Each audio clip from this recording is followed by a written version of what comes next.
안녕하세요. 꿈꾸는 이 팀장입니다. 이번 영상에서는 쿠팡 흑자 전환에 대한 비밀이라는 주제로 한번 말씀드려 보겠습니다. 여러분들 쿠팡 이번 실적이 흑자 전환한 거 알고 계시죠? 22년 3분기 실적이요. 영업이익이 약 1,000억 원 정도 흑자를 냈습니다. 그 전까지는 계속 적자를 내오다가 8년 만에 흑자 전환이죠. 영업이익 분기 1,000억 흑자. 사실 어떤 대기업들이 영업이익 1,000억 흑자 냈다라는 게 큰 이슈가 안 될 수 있습니다. 근데 우리가 왜 이렇게 놀라느냐? 쿠팡은요, 계속 어마어마한 적자를 내왔어요. 작년 21년 연간 적자만 해도 약 2조가 좀 안 되는 2조 정도 됐습니다. 영업 적자만. 그런데 22년, 이게 불과 9개월밖에 안 됐는데 3분기에는 영업이익 1,000억 흑자를 냈다. 그러니까 저뿐만이 아니라 모든 사람들이 놀랐죠. 아니, 쿠팡이 영업이익 흑자를? 아, 그러면 이제 쿠팡이 영업이익 흑자까지 냈으면 이제 쿠팡 시대가 오나? 약간 사람들이 이렇게 많이 예상을 하고, 저도 마찬가지로 그렇게 생각을 하고 있었습니다. 그리고 최근에 다시 한번 쿠팡 재무제표를 좀 공부를 해보고, 쿠팡의 이런저런 실적들을 공부를 해봤어요.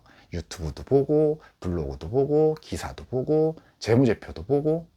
그런데 제가 이걸 보면서 좀 느낀 것들이 좀 있는데, 제 개인적인 생각을 좀 한번 말씀드려 보겠습니다.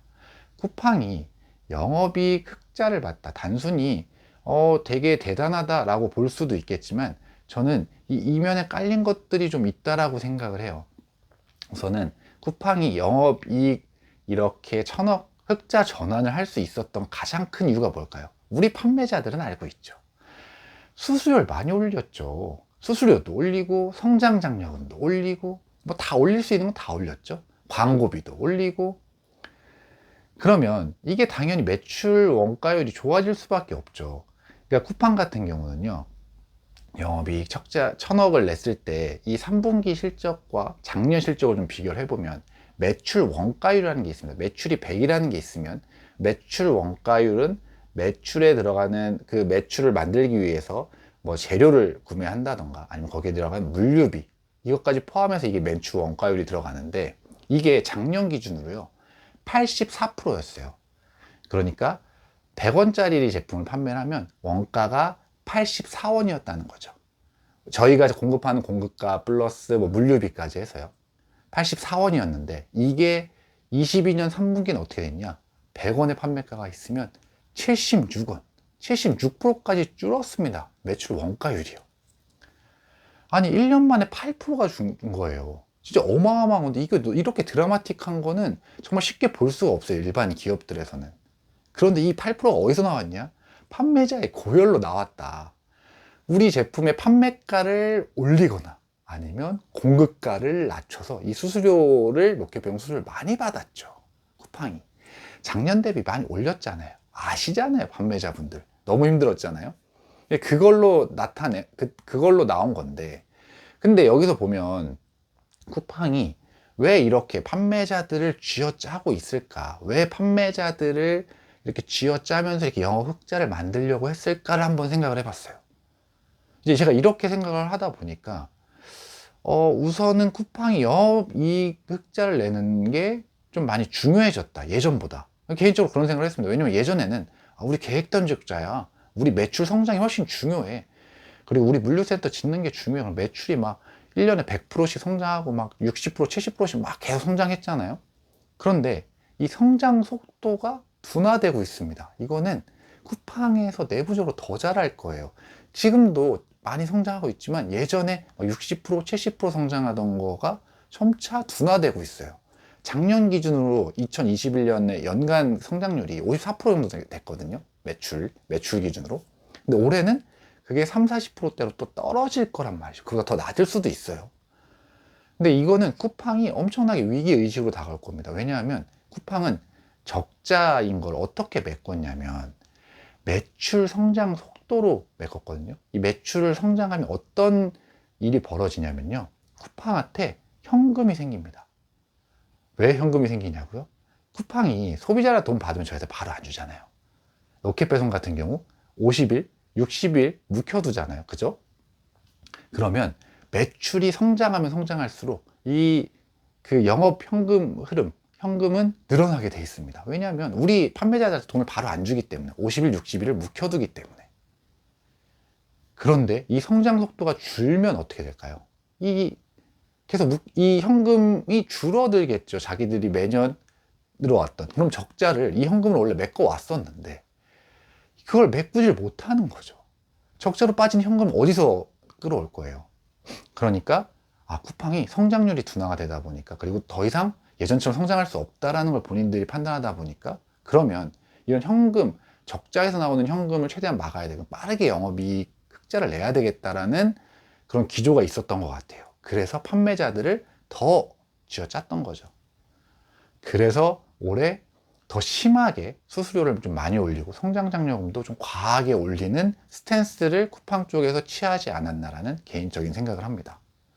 제가 이 생각을 왜 하게 됐냐면, 쿠팡에서 영업이익 흑자, 그 분기 1000억 이익을 냈는데도 불구하고 얼마 지나지 않아서 쿠팡 로켓 배송 정상기일을 내년부터 50일에서 60일로 늘린다는 공지가 떴어요. 제가 그걸 보고 엄청나게 분노를 했는데, 아니 쿠팡 이것들은 영업이익 흑자를 냈는데도 불구하고 정상기일을 10일이나 늘려?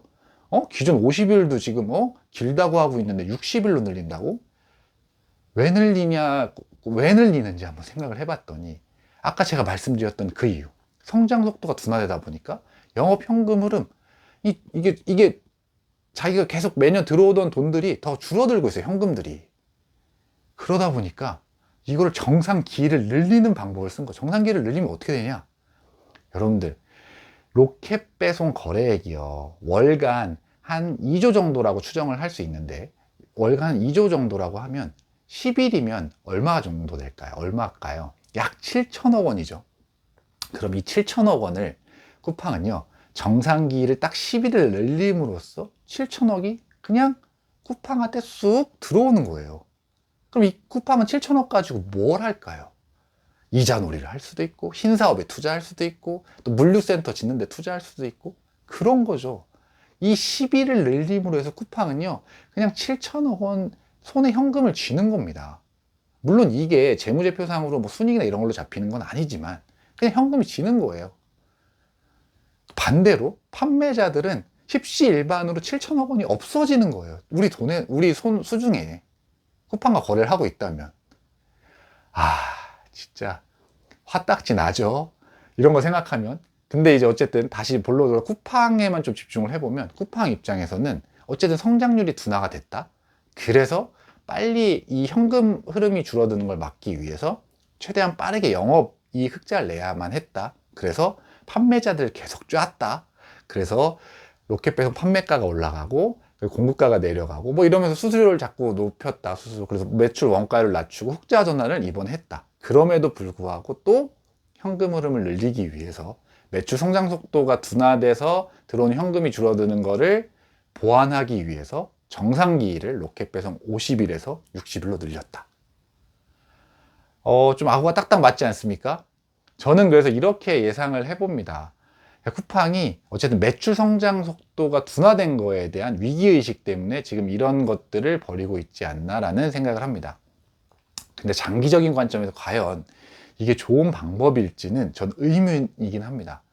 저희 회사한테도요, 쿠팡이 판매가를 높이자고 했어요. 저희가 우리가 수수료 더 이상 높여줄 수 없다, 우리는 그럼 못해 라고 하니까, 그나마 저희 제품이 좀 브랜드력이 있는 제품이다 보니까 그 카테고리에서 쿠팡이 나중에 제시한, 그러면 공급가를 올리시죠.